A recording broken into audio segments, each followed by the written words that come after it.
एक एग्जाम्पल्स ले लेते हैं। जैसा कि आपके पास एक एग्जाम्पल से कोई एक हमारे पास यहाँ पर आपके पास एक मैट्रिक्स गिवन है, और ये जो मैट्रिक्स गिवन है अगर हम आपसे पूछे कि सर ये बताइए कि भाई ये कितने आर्डर की मैट्रिक्स है, तो आपने देखा कि सर इसमें एक रो, ये R1 रो है, ये R2 रो है, ये R3 रो है। मतलब इसमें 3 रो हैं, कितने कॉलम है, ये C1 कॉलम है, ये C2 कॉलम है, और ये C3 कॉलम है। मतलब इस मैट्रिक्स में 3 रो हैं और 3 कॉलम है। इधर से जब आप काउंटिंग करोगे तो ये रो को रिप्रेजेंट करेगा, और इधर वाला इस टाइप से जब देखोगे तो ये कॉलम को बताएगा। तो अगर आपसे पूछा जाए कि भाई ये मैट्रिक्स कितने आर्डर की है, तो अपन क्या बोलोगे, 3x3 का। तो जो हम लोग आर्डर लिखते हैं, तो आर्डर में सबसे पहले आप क्या लिखोगे, रो को लिखोगे, ठीक है, रो का लिखोगे और फिर आप मल्टीप्लाई करके कॉलम्स को लिखोगे, ठीक है। मतलब इसमें 3 रो और 3 कॉलम है, ठीक, ये समझ में आ गया। अगर यहीं पर आपसे पूछा जाए कि इसमें टोटल नंबर ऑफ एलिमेंट कितने हैं, तो इन 3 और 3 का जब आप मल्टीप्लाई करोगे तो आपको कितना मिलेगा, 9 मिलेगा। मतलब इस मैट्रिक्स में टोटल 9 एलिमेंट हैं। आप काउंट भी कर सकते हो, 1 2 3 4 5 6 7 8 9, टोटल कितने एलिमेंट हैं, 9 एलिमेंट हैं, ठीक है। नेक्स्ट एक एग्जांपल्स देख लेते हैं कि द एलिमेंट एक हमारे पास है Aij। इस मैट्रिक्स का क्या है, एक एलिमेंट है, और वो मैट्रिक्स किस फॉर्म की है, वो 3x3 की मैट्रिक्स है, ठीक है। और इन्होंने दे रखा है आपको कि Aij की जो वैल्यू दे रखा है वो क्या दे रखा है, 1/2 मॉडुलस ऑफ माइनस का 3i प्लस का j, ठीक है। अब आपको 3x3 की मैट्रिक्स में टोटल कितने एलिमेंट होंगे, तो आपको पता है कि दोनों को मल्टीप्लाई कर देंगे तो टोटल नंबर ऑफ एलिमेंट हो जाएंगे। मतलब 3x3 की मैट्रिक्स में टोटल 9 एलिमेंट हैं। अब यहाँ पर हमारे पास एक जनरल फॉर्म दे दिया कि Aij की जो वैल्यू है वो ये है। अब आपको यहाँ पर वैल्यू रख करके डिफरेंट वैल्यू रख करके आपको निकालना पड़ेगा।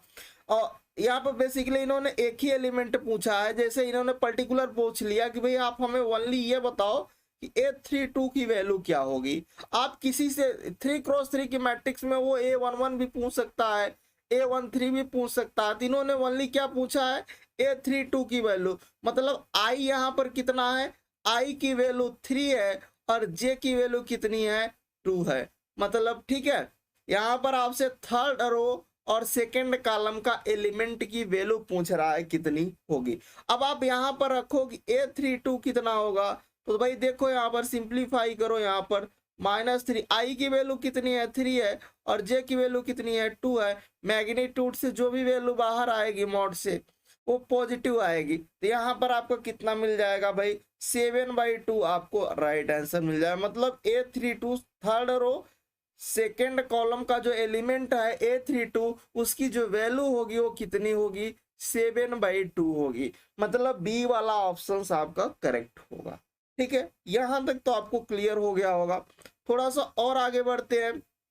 एक हमारे पास अगर हम ये आपके पास मैट्रिक्स दिखा, अब अगर सिंपल सा हम आपसे क्वेश्चंस करें कि सबसे पहले ये बताओ आपने ये मैट्रिक्स देखा तो इस मैट्रिक्स का आर्डर कितना है, तो आप कहोगे सर इसमें 3 रो है, first row second row third column, sorry first row second row third row, ठीक है। कॉलम में अगर बात करें तो first column second column third column और फोर्थ। मतलब इसमें 3 रो हैं 4 कॉलम है, तो पहले हम लोग रो लिखते हैं और फिर कॉलम को लिखते हैं। मतलब ये आर्डर अगर आपसे पूछे तो आप बोलोगे कि सर इसका जो आर्डर होगा वो 3x4 का होगा।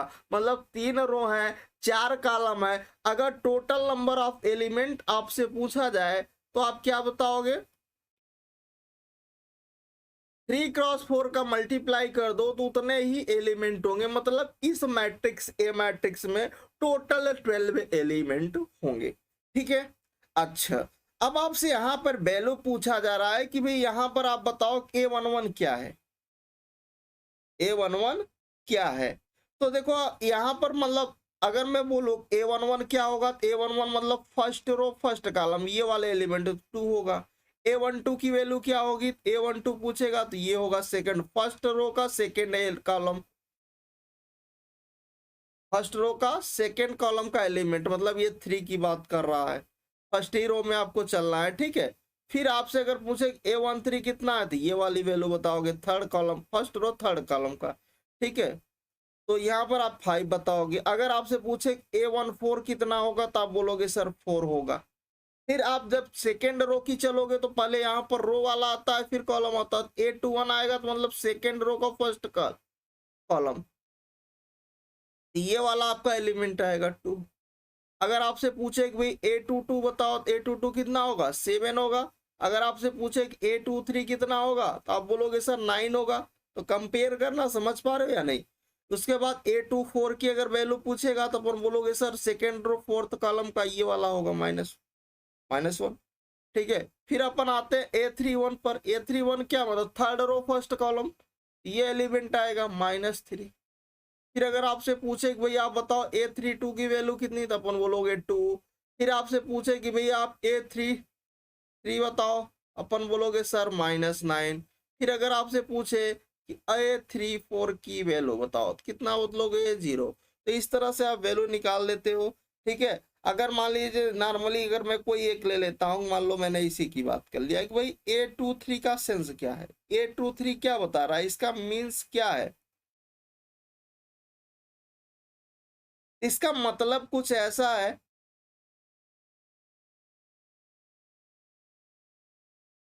ये जो एलिमेंट है ये आपके पास एलिमेंट क्या बता रहा है, ये किस रो और किस कॉलम का एलिमेंट है। तो ये बता रहा है कि second row and third column,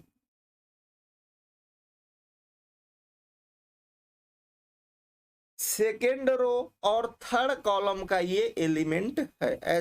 इस तरह से आपको बताएगा। तो आई होप ये चीज आप समझ पा रहे हो कि कहीं पर वैल्यू निकालना होगी A32 बता दो, A33 बता दो, कुछ भी पूछ सकता है तो अपन ऐसे कर लेना। पहला जो होगा वो रो को बताएगा, सेकेंड नंबर मतलब ये वाला स्टार्टिंग वाला क्या बताएगा, रो को रिप्रेजेंट करता है और ये कॉलम को रिप्रेजेंट